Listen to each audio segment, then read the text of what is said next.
This might just be the coolest synth lead in all of hip-hop. So this past weekend, I played Look at Me Now by Busta Rhymes with Busta Rhymes at Coachella.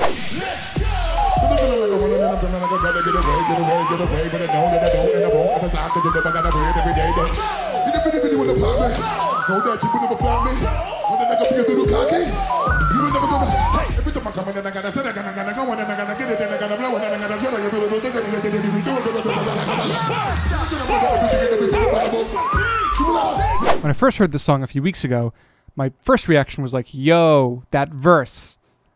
How? Like, how? But my second reaction was, yo, that synth lead.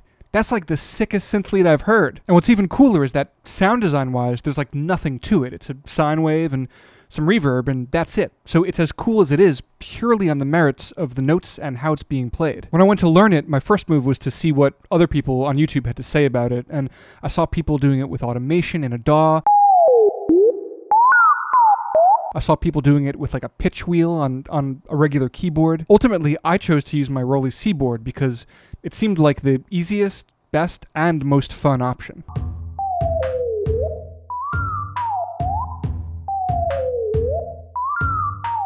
I also thought that it would be cool to use this song as a vehicle to practice atonal, pitch-slidey improvisation stuff. So I used Equator 2, the native Roli Seaboard VST, to add some modulations into that sine wave patch, and I came up with this.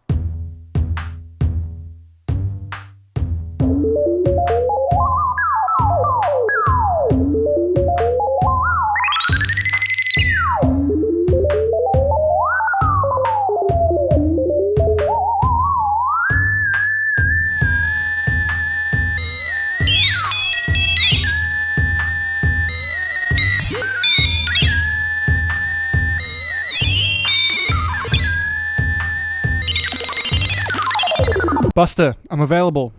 Hit me up. So in this patch, I'm making use of the macros on the Seaboard and the LFOs and effects in Equator 2. LFO 1 is modulating the pitch of my sine wave with a square wave, and I'm controlling the depth of that modulation with macro 1. Wow. LFO 2 is modulating the pitch of my sine wave with a random sample and hold, and I'm controlling the depth of that with macro 2.